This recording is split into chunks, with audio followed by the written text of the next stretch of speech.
Welcome to Appreciating the Entrepreneurial Journey, the podcast for business owners who want to see around corners and thrive financially. Your host is Cannon Carr, CEO and business owner at CornerCap. Tune in every week for lessons learned from the trenches of entrepreneurship, business success, and financial independence. Hi, everyone. Thanks for joining us. If you've ever wanted to learn more about starting and growing your business in an industry that's highly competitive, capital intensive, and in constant change, then this podcast is for you. Also, if you've wanted to learn about growing your business while keeping your day job, this podcast is for you. It's like 2 for 1. Our guest today is Jason Santamaria. He's founder and president of 2 beverage companies, one called Second Self Brewing Company and one called Cirrus Beverages. He also works for IBM full-time as a sales consultant. And our conversation today is fascinating as we explore Jason's journey, balancing startup with career, but also how to navigate constant change as you would expect in the consumer-driven businesses that he's in. So sit back and enjoy it. This podcast is actually recorded before a live audience as we held an event actually at Second Self. So we got to be in Jason's business and had a great time hosting this program while we did it. So here we go with Jason. I figured we'd start, just let us know how you did get started. I know Georgia Tech had some entrepreneurial ventures there, maybe even before that, but walk us to this point today. Yeah, I mean, going back to that, so I did go to college at Georgia Tech. I had a catering company that paid for college, so I've always kind of an entrepreneurial spirit. My business partner worked for me then, so we've been working together for a long time. During that time, I started brewing beer just after that because it was really a combination of beer, which I liked somehow because of college, and cooking. So like that brewing became kind of a fascinating thing to get into. After college, I became a consultant. I traveled the U.S. during the week, and on the weekends, I came home and I invited my friends over. We'd brew beer and make tacos or pizza. And that was kind of like that was that time of my life. And the joke was it was my alter ego or my second self, which is the genesis of what and where we are here now. So the name comes from, really wanting to live your dream, taking that passion, making it a reality. And that's the ethos of this whole company. So everything from the beer we make to the vendors we use. And we're also focusing a lot on contract manufacturing for startups and helping them get started so they can live their second self. Awesome. So Second Self, obviously, a key part of the passion and entrepreneurial journey. I know you've got a couple other ventures as well, Cirrus Beverage. Maybe walk us through a little bit of that too. Sure. Yeah. So during this process, it's looking at what beverages are out there. So let's say Cirrus is a beverage company I started in 2018. I was looking at what is next in beverage, working on this new thing called hard seltzers that was just kind of at the cusp of what was going to be happening. And that summer is when it happened. So the idea was I'll never catch up to Truly. So what's the next big thing? And that's what Cirrus Beverages was to look into new, different beverages in an alcoholic space. So we settled on a hemp-infused, CBD-infused beverage, and that's what Cirrus Waters are. And that's what started there. And then that led to a partnership with Portfolio Beverages, which is a tea company. So they make different teas. And so I'm kind of the flavor designer and branding person in that company. But they're going to be growing into a portfolio of beverages. So you've had your hand, I know back in college, you sound like you're kind of thinking service, catering, restaurants, and the journey now it's gotten into, certainly brewing, some extensions into other alcoholic beverages, but even non-alcoholic. Do we think of you as a service, restaurant, wholesaler, retailer? I mean, how? Yeah, so I'll say my role, I'm more of a product manager, I would say, and business development person. Okay. So I am actively finding new clients for the business, keep it running, but I'm also helping people develop their own flavors. And I've always done that for Second Self and anyone else. So creating new beer ideas or non-alcoholic ideas, that's what I like the most. Well, yeah, go ahead. Yeah, and on the service side, Carly's our tasting room manager. She handles the front of house service because that's what she's great at. Awesome. So when we think of ultimately the end game, for you personally, but also for Second Self or Cirrus, where does this ultimately end? How do you articulate that? Yes, and that's changed a lot. So, I mean, when it started, it was going to be, let's just get real big and be like the regional craft brewery. I mean, we didn't think we'd take on someone like Sweetwater, but we thought we'd have a name out there for that. And, the landscape changed and our vision changed. Ultimately, the biggest change was in 2020. So we had some really big clients lined up then, and we had a purchaser for Cirrus. So it was going to be a breakout year for us. And then all fell through. So, Cirrus, we started to build quickly and sell, and then that didn't happen. So then what do we do with this thing that we wanted to sell? Right. So we kind of kept that going. And on Second Self, we focused on contract manufacturing. So we were doing a little bit of that, but that's really what kept the lights on. That's what kept us going. And then we've doubled down like twice since then. And it's become now Second Self beer is only 80% of our revenue, where we used to be 95% of it. And it's now what percent? 20. 20. Oh, wow. Okay. Yeah. So you really did pivot that business in. So you certainly had an exit strategy when you started, right? How many times has that had to change? I say every year it changes a little. Right. And which has been now, I mean, Second Self, 6 8 years old right? now. Yeah, So 8 years old. So you've had 8 different changes to exit strategy. Right? Maybe not that many, but probably 6 is closer. 6. Okay. Yeah. You have it right now. Yeah, right. Is it correct at this point? I'll say yes. Okay. For now. Yeah. But I also know that things change. Right. We talked about being stubborn a little bit. A lot of people, they focus on this is what we have to do. Sometimes life or society or whatever pandemics get in your way. So you gotta just be flexible. Right. That's been the key of our success, is just being able to roll with the punches, to be honest with you. So how do you navigate? So it is important to have an exit strategy, and yet at the same time, we recognize that you have to be flexible for it to change. How do you operate in that kind of environment? How do you lead the team? How do you develop products? How do you stay focused and at the same time recognize when you need to pivot? How do you think through that? Yeah, I say you have to think fourth dimensionally. So you have to think about, what do you need now? What do you need in a month? What do you need in 6 months? Then what do you need in a year and 5 years? And that change. I look at that almost every month. Like you have to think about it constantly. Mm-hmm. So like, what are the needs of the employees right now?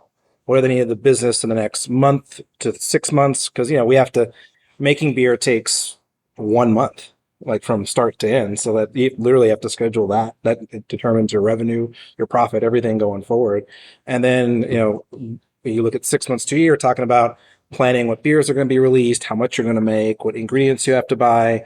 And then a year and 5 years is, how are we going to really make money here? Mm-hmm. That's the big question. Right. Yeah.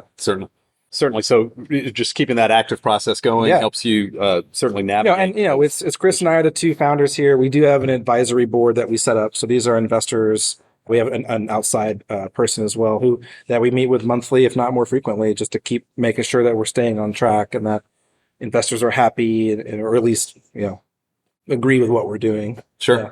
So let's explore that just for a moment, because we're always fascinated how much of their own capital does an entrepreneur put in, and how do they think about funding what is for you a capital intensive business, right? Yeah. So how do you balance, paying yourself, investing in the business, ultimately diversifying with an exit? How do you think through that? Yeah. And this business is hard. I mean, it's a low margin business, and it's become smaller and smaller every year, which is why we've gotten into more contracting, because there's actually more margin in contract manufacturing than making your own product. With that, so how we started this was mostly through an SBA loan, because it's all equipment. It's stainless steel. It's easy to get a loan for stainless steel.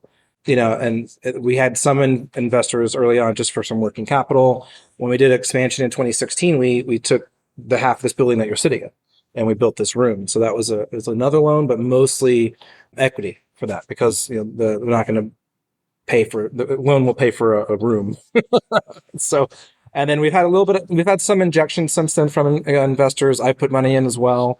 I was fortunate enough to have a great career before this, and this was always my goal. So my philosophy was living off of what I made when I graduated college until I started this. So no matter what salary increase and bonus I got, it went into savings. Mm-hmm. So I was a very diligent saver. So you were saving well in advance. And years and years in advance. And then you committed that pot of capital. A good bit of it. Yeah. And at this point, do you wait for that whatever exit strategy, or are you able to kind of pull off some reward along the way? We aren't right now. We're close, but we're not right now. So right now it's just keeping everything going and growing. We have a couple of big clients starting in the new year that we're really excited for, and that's going to really change everything. That's great. Big clients for connected to Second Self. Contract services. Contract services. Great. All right. So that's part of the 2023 and beyond. That's the 23. Yeah. So we're really getting into the spirits world, and spirits, the margin for spirits is about 4x beer. So more room to play there. Yeah. So well, let's go back to some of the issues you talked about on what I call transitions, right? Yeah. Where like you said, a partner and funding fell through one time, right? And which always happens, right? So how did you adapt in that situation? Did you have to just close down that opportunity, or were you able to pivot and reinvent it? How did you navigate that? Yeah, in that case, so we had a merger that we were working on that fell through earlier this year, and so we were kind of working toward that, and when that fell through, I mean, it really like took the legs out from under us. Like we were working toward that goal. We had a huge, windfall of capital coming, and it didn't. So then we had to kind of reevaluate some things, change our product mix, and then we really slimmed down our suppliers as well, which helped us save some money. So. Can you, in that situation, can you come out better at the end of the day, or is it just a reality and you just kind of do the best you can with it? I'll say we have lucked. I think luck is on our side in this case, because the client I just referred to about next year is what came through that. I wasn't looking for new clients at that point. I was like, we're merging. This is how it's going to happen. And then very quickly, I was like, I have to find new clients. So I had 2 months to find someone to fill out capacity that we had already committed to this other company that now fallen through. So and that's how I found the one I have. And that could be, and if it works out how it's supposed to, it'll be even better than that merger. Well, so I love that story. So door closes in one sense. Yeah. How was that night, by the way, when you learned that? Did you go home and depressed, or did you? Well, it wasn't a one night. Hey, it's over. It was like, it's coming next week. It's coming next week. It's coming next week. And so it's been 6 weeks, guys. It's not coming, I don't think. Right. Then their term expired, and then they stopped talking to them. Right. All right. So one door closes, but another one can open, right? Yeah, absolutely. If the new product set, and in reality, right? If these new contracts work, potentially better, bigger business. I take every meeting. Like, if that's what I say. I mean, and if it works, it works. If it doesn't, it doesn't. Yeah. So. Let's talk a little bit about the transition you made, and many entrepreneurs do this, working for a corporation, because I believe now you're with IBM, right, in marketing and sales as executive there, and balancing that life as an entrepreneur too. I mean, how do you manage that balance and that transition back and forth between the two?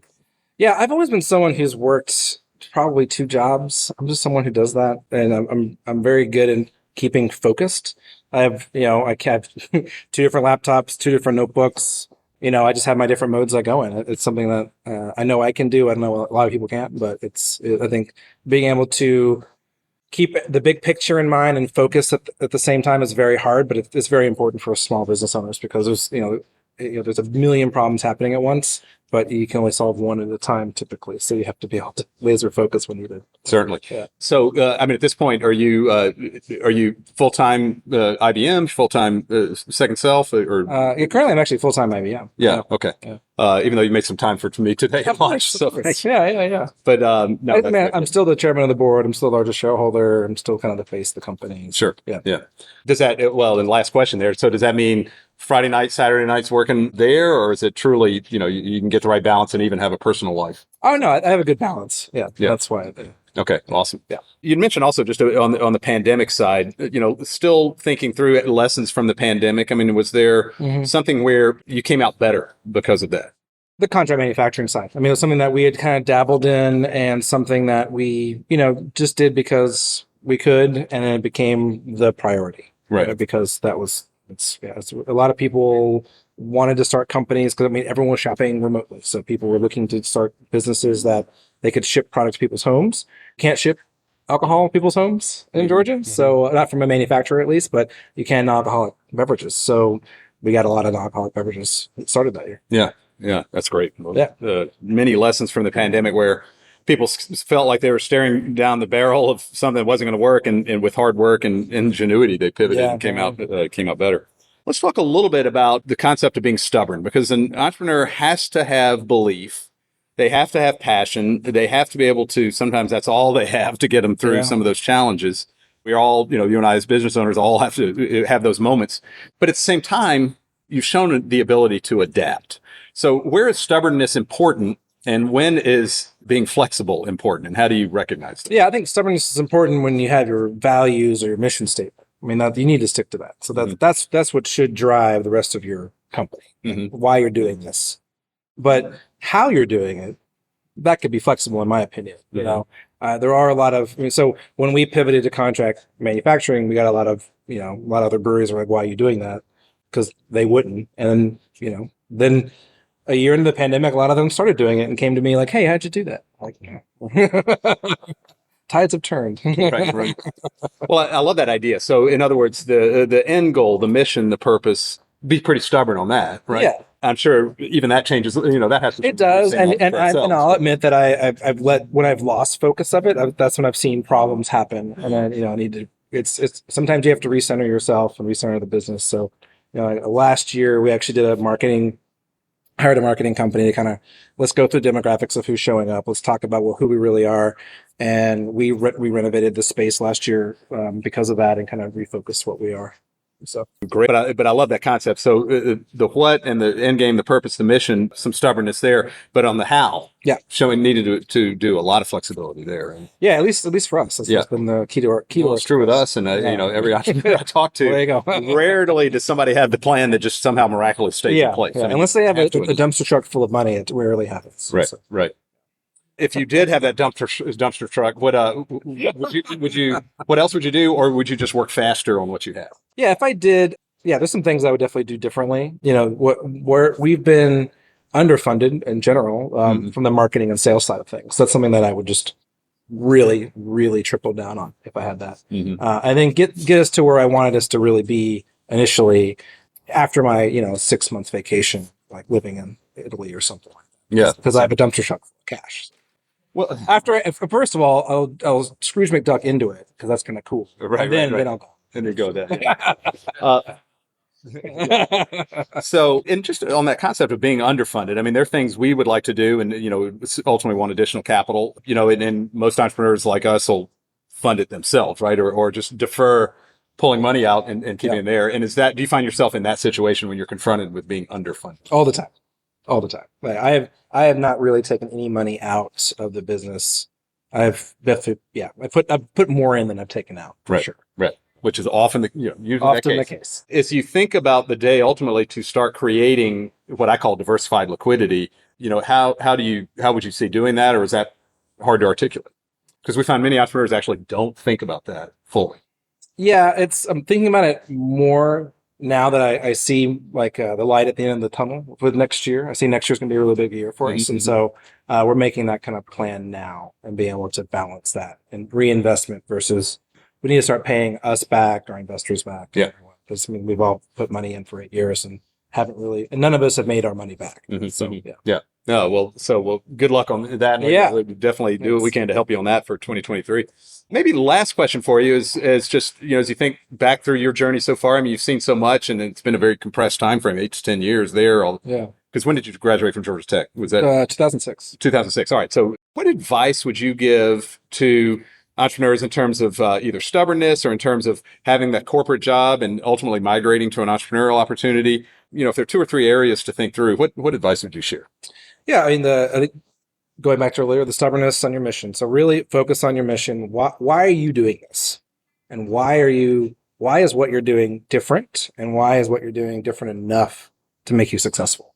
That was something, I thought about the first 2 more. I didn't think about the third one as much early on. It's something I wish I had. The third one being why are we really different than anyone else? I mean, the story, our craft beer story, we told, and it was different at the time, but everyone else had the same story within 6 months of our story. So it's just like it's hard, right? I mean, the what I call competitive advantage is not that long, right? It's pretty easy. You have a very short window to really make that happen, and we thought we did good at that, but then we realized we did. So I don't want to derail, but so how is Second Self then? What is that unique what is different enough? How would you articulate? Yeah, so our big difference was that we were making food centric beers. So I come from a chef background. Our top selling beer was Thai wheat, it's ginger lemongrass wheat, mole porters from my family's mole sauce. So like these are Cool. these are beers like made from food inspirations. Mm-hmm. And no one was doing that in 2014. It was wine was always on the dinner table. I had a big fight to have beer dinners and get beer, be more of a star when it comes to fine dining. And we did that, but then everyone else quickly started doing the same thing. Not the food centric, but the looking at finer dining and beer. Yeah. Okay. So the food centric concept is really what is. Yeah, that was at first. Now it's, and that's the re-envisioning is that we're now going to have beer for everyone. So the idea is the diversification of styles, of space, of who we want in the tasting room, and what you can do here too, because we want this space to be welcoming for anyone. Awesome. All right, so going back to the advice side, that's great. It's what's fun about interviews and speaking with people like you. You get to support so much. So focus on the mission, right? And how are you different enough? That's one piece of advice. It sounded like you were going to have another one. Yeah, probably raise a lot more money than you think you will need. That's something that I hear from everyone. I wish we did probably twice as much. To be honest with you, that would have, because again, you have that short window. We probably had 6 months to really get everything up and running, and we ran out of money in like 3. And so we had to get some quick capital. It wasn't enough to really finish that mission. So we've kind of just been behind that 8 ball really for 8 years. Yeah. So really, really do that. Find someone, find good mentors. I didn't have that early on. It's something I really do now. I have a group of people I meet with, and then I have some outside of industry people that I work with as well to kind of keep my head straight and making sure I'm thinking of things that are not in this business.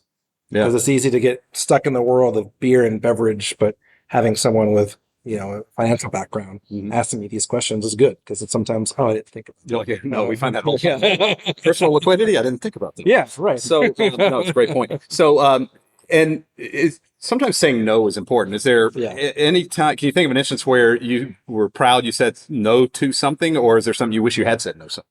Oh, certainly. Yeah. I mean, there's certain clients that we've had that we took on that we didn't want, and but it kind of felt like we had to at the time, and ended up not being. We should just said no in the beginning. Yeah. Because it caused nothing but headaches and pain for us. And then did you know that going into it, or you had to find it out the hard way? I found out the hard way. Yeah. It's the qualifying clients. I wasn't doing a good job at first, because first time I'm bringing on contract clients, I'm not sure all the questions to ask. The big one is, how much money do you have as a new client? Yeah. Because some of them will get started, place a big order, and then, I don't have all the money to pay for that now. Well, we have all this product. We had a vendor that just had for us on our data side. So that's completely changed everything. So now everything's paid up front before our first order. So some of those hard lessons you learn. And then, letting my vision drift. Was something I wish I hadn't. I would consider that not saying no, not sticking to the guns of who we are and what we are. It's well in closing. Then I'm just curious on that concept, and you've alluded to it, but could you give us an example when the vision drifted a little bit, and what made you realize it, and how you brought it back? It happened really slowly over time. Like it was from 18 to 20 is when I really started noticing it. I think I was just 2 heads down, focusing on products and not about the people who are consuming the products. So, if behind us is the timeline of beer, there's like a sprint where we have a ton of beers that come out in a short period of time. And that was that time where I was focusing on new products. Then I realized we were having less attendance here in this tasting room, which is really people who come here are our biggest fans. So focusing on who our real fans are and what do they want and what do they want to drink. And that's what's led us into it. Oh, that's magic. I mean, that's the hard way to learn, right? But you're right. Heads down, focused on the product, almost to the expense of, the people there, and you came back to center, which is great. Yeah. And now we're kind of working our way back out, because we've, in the pandemic, we lost a lot of distribution points, because and the way that worked for beer, if you were big and had a great grocery presence, you did great. If you did not have a great grocery presence, you did very bad. So we did not, so we did very bad. Very bad. So we kind of started back here. Now we're restarting that expansion, which is, a little painful, but has to happen. Yeah, that's what happens. That's that ebb and flow. I've enjoyed our conversation. You've got a great mind for what you're doing, and it's fun to hear your thinking on it. What I'd like to do is get together a year from now, end of next year, and hear how 2023 went, and keep the journey going. So That sounds great. Jason, thank you. This has been really wonderful. appreciate your time. Yeah, I appreciate it. Take care. Thanks for listening today. I thought I would take just a few minutes here to highlight a couple of the great insights I think we got from Jason today. And there were many in this dynamic conversation, but let me just point out three. The first one is, I think Jason's journey really shows how to navigate transitions and create options to sustain your business. I hope you heard that he had to pivot 6 times in 8 years, which is an incredible amount of having to times to have to adapt. One time he had to do so before really what he thought was going to be a breakout year, which for many people would be disappointing. But Jason, with his optimism and positive attitude, persevered. And I really think it was his passion and vision that kept him going during those inevitable periods of transition. Secondly, Jason's conversation today gave us insight into when to be stubborn and when to adapt. I loved how Jason talked about how he used values and mission, kind of his why, the why behind what he's doing, as his long-term guide, long-term North Star. And that's where he was stubborn and unbending. But the path to get to that place, the how to get there, was where he constantly had to adapt and allow himself to be flexible. And I do think this openness is what allowed him to find those unexpected opportunities along the way, for example, in contract manufacturing. And then third, I think Jason showed some wonderful financial behaviors that we can certainly all learn from. One thing he did was he saved early and regularly before he even started his venture with his venture in mind. So his planning ahead and regular savings gave him a good financial start. Secondly, he kept his day job and is keeping his day job. And by the way, he's good at it, at his day job at IBM. But that does give him that regular salary and nice cushion to keep him in the game as he builds his beverage businesses. You noticed he was heavily reinvesting in the business and expanding his funding sources, but he is deliberately moving to that point where he can pay himself back and pay his shareholders back, starting to create that important diversifying liquidity that is necessary, in our view, to help entrepreneurs ultimately succeed. So I think this financial picture has helped him navigate those transitions too. So we hope you really enjoyed the podcast. We hope those 3 highlights, as well as some other things you might have gotten from it, were helpful for you. And thanks for joining us today. Thank you for listening to today's episode. Do you want to learn more about exit strategies for business owners? Visit cornercappodcast.com for a free copy of our ebook with everything you need to know to make a smooth transition out of your business. Tune back in next week for another episode